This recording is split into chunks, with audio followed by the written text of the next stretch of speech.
ना ही जिद है, ना ही इच्छा है, बस मुझको तो इतना कहना है, सुख दुख में कुछ भी भेद नहीं, सुख दुख तो जीवन का गहना है। क्यों आप दिगाते हो मुझको, मुझे नारी धर्म निभाना है, पति रूप कहा है ईश्वर का, ये चरण ही मेरा गहना है। नाथ, जीव आत्मा निकल जाने के पश्चात शरीर को किसने घर रखा है? इसलिए मैं आपसे हाथ जोड़कर विनती करती हूँ, मुझे भी अपने साथ ले चलो। प्रिय, यदि तुम्हारा ऐसा ही टूट विश्वास है तो तुम भी मेरे साथ चलो और माताजी से आज्ञा लो। है आप पूजनीय उनकी, जिनकी ये तुच्छ पुजारिन है, इसलिए आज्ञा की भिक्षा लेने खड़ी भिखारिन है। सीता बेटी, यदि जाना चाहती हो तो जा, लेकिन अपना ध्यान रखना, सदा सुखी रहना। राम, तुम इसे ले तो जा रहे हो, लेकिन इसका ध्यान रखना तुम्हारा कर्तव्य है। ठीक है माताजी, आपकी आज्ञा का अवश्य पालन होगा। आप हमें अब आज्ञा दीजिए। जाओ बेटा, मेरा आशीर्वाद तुम दोनों के साथ है। भगवान तुम दोनों की रक्षा करे।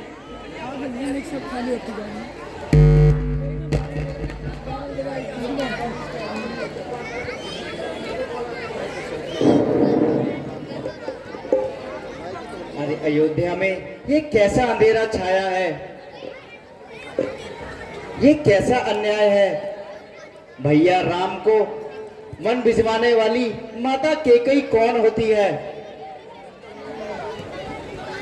माँ, मुझे इंसाफ करने की आज्ञा दीजिए। मैं यह अन्याय सहन नहीं कर सकता। अयोध्या की मिट्टी दुष्टों के लहू से रंग दूंगा। अगर भैया राम को राज तिलक नहीं हुआ तो अयोध्या का राख का ढेर बना दूंगा।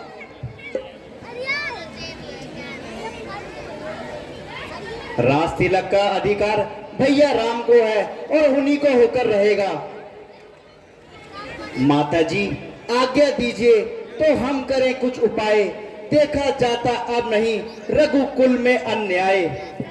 वो कौन मांगने वाली है जो मांग रही है राज तिलक? अधिकार जिसे है गद्दी का, होगा उसी को राज तिलक। पुत्र, इतना क्रोध अच्छा नहीं है। अयोध्या को जलाकर राख का ढेर कर दोगे तो राज तिलक कहाँ से करोगे? और रहा सवाल न्याय और अन्याय का, तो वो तुम्हारे पिताजी कर चुके हैं। राम को वनवास उन्हीं के निर्णय से हुआ। तो क्या एक राजा के निर्णय के सामने जनता की आवाज घुटने टेक दे? माताजी, मुझे मालूम है दुख और भय से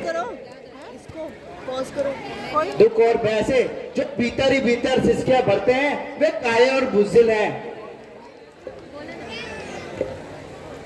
माँ, इंसाफ के लिए लक्ष्मण की आवाज आसमान तक गूंजेगी और मुझे शस्त्र भी उठाने पड़े तो शस्त्र उठाऊंगा।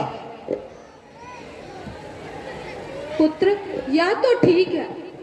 अगर हम शस्त्र उठाते हैं तो पूरी प्रजा हमारे साथ है, परंतु क्या तुम अपने पिताजी के वचनों के विरुद्ध शस्त्र उठाओगे? इसलिए अब हमें राजा के अनुकूल ही चलना होगा। वचनों की दीवार आज चकनाचूर कर दूंगा। पिताश्री के प्रतिकूल जाऊंगा और भैया राम को राज तिलक दिलवा कर ही दम लूंगा। मैं अच्छी तरह जानती हूँ कि वचनों की दीवार अगर बीच में ना होती तो आज यहाँ भीषण युद्ध हो रहा होता। इसलिए इस समय तुम्हारा चुप रहना ही उचित है। माँ, यदि तुम्हारी कोख से जन्म लिया है तो एक मर्यादा के लिए दूसरी मर्यादा का खून हरगिज नहीं होने दूंगा।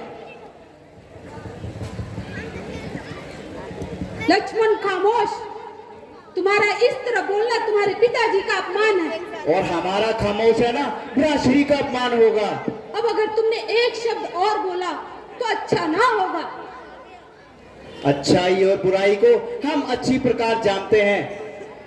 यदि आप चाहती हैं कि लक्ष्मण खामोश रहे तो हमें भी भैया के साथ वन जाने की आज्ञा दीजिए।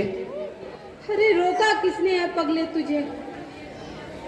अगर तू भाई की खातिर अपने प्राण भी न्यौछावर कर दे तो मैं समझूंगी मैंने कपूत नहीं सपूत जन्मा है।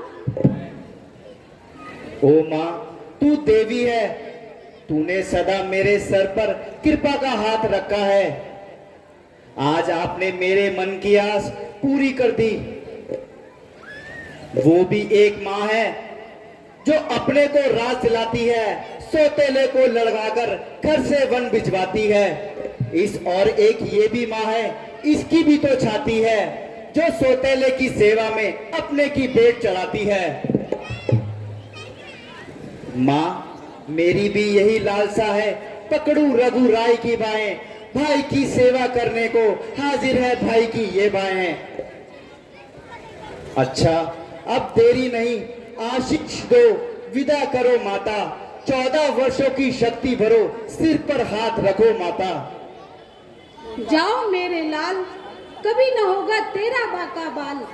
बाल बाका हुआ भी तो होगा रघुराई की सेवा में। लग जाए प्राण की बाजी तो देखना लाल, मेरे हो तुम, सत पर सदा अड़े रहना। 14 वर्षों तक भाई की सेवा में वीरों की भांति खड़े रहना। थोड़ा भी पीछे हटे लाल तो क्षत्रिय धर्म मिटा दोगे। कर्तव्य मार्ग से डिगे तो माँ का दूध लजा दोगे।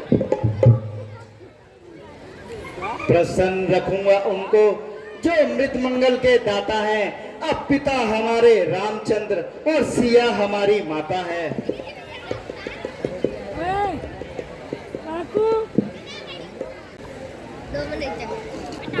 भ्राश्री, मुझे आपके वन जाने का अशुभ समाचार प्राप्त हो चुका है।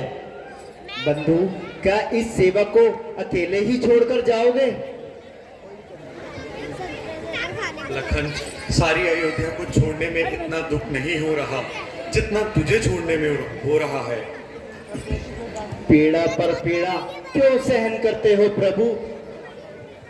मुझे भी अपने साथ वन ले चलिए।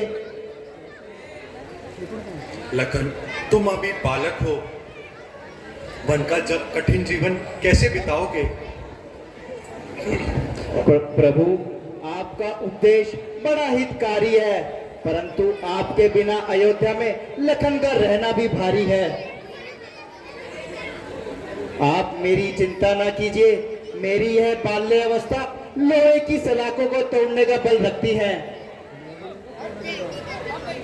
लखन, मेरा कहा मानो और यहाँ पर रहकर माता पिता की सेवा में अपना कल्याण मनाओ। इन्हीं चरणों की सेवा में मुझे आनंद दुगना है। तुम है तो सब कुछ है, वरना घर बार सूना है। लखन, तुम मेरी बुझा दूसरी हो, तुम मेरे प्राण दूसरे हो, तुम मेरे धनुष बाण दूसरे हो। कहने को हम तुम दो हैं, वास्तव में वंश एक है, तत्व एक है और रघुकुल का अंश एक है। भ्राश्री, जब यही भाव दिखलाते हो तो ममता तोड़े जाते हो क्यों? मैं तो चरणों का सेवक हूँ, मुझे छोड़े जाते हो क्यों? लखन, धीरज धरो, इतना मत उकलाओ। समय की ओर भी अपनी नजर घुमाओ। मैं सिया सहित वन जाता हूँ। मामा के भरत शत्रुघ्न हैं। माता और पिता दोनों इस समय शोक में मलिन हैं। उनकी सेवा के लिए भी तो कोई सेवक चाहिए। 4 रोज में भरत शत्रुघ्न आ जाएंगे। माता पिता के पास सुख के सभी साधन है।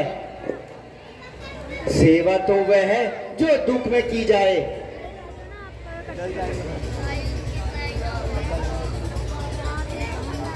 यहाँ पर रहकर भरत के साथ राजपाट में उसका हाथ बटाओ। मेरे साथ जाकर तुम क्या करोगे?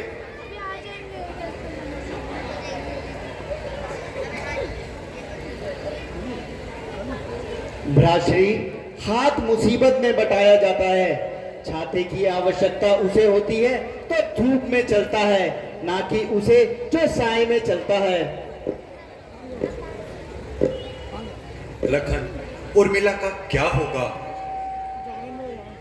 कहीं उसके आंसू हमारे पांव की जंजीर ना बन जाए। भ्राश्री, उर्मिला तो मुझे इन शब्दों के साथ विदा कर चुकी है। मैं भी कहती हूँ यही दिन है अति उत्साह दिखाने का। स्वामी, ये अवसर है रघुकुल में नाम कमाने का। लखन, माता सुमित्रा का क्या होगा? वो भरत की माँ नहीं, लखन की माँ है, और जिस पर सारा जमाना नाच करेगा और जो कहती है, देखना लाल मेरे हो तुम, देखना लाल मेरे हो तुम, तो सत पर सदा अड़े रहना, 14 वर्षों की सेवा में वीरों की भांति खड़े रहना। थोड़ा भी पीछे हटे लाल तो क्षत्रिय धर्म मिटा दोगे, कर्तव्य मार्ग से डिगे अगर तो माँ का दूध लगा दोगे।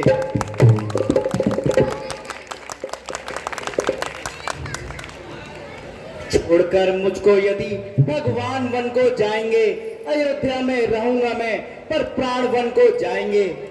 प्रभु धर्म के पिता है, माता धर्म की सिया है, चरणों में ही जिया हूँ, चरणों में ही मरूंगा।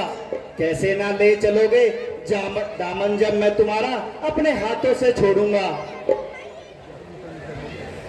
ठीक है लखन, यदि ऐसी ही बात है, माता सुमित्रा आपको आज्ञा दे चुके हैं, तो आप भी हमारे साथ चलिए। अच्छा माता जी, आप हमें आज्ञा दीजिए।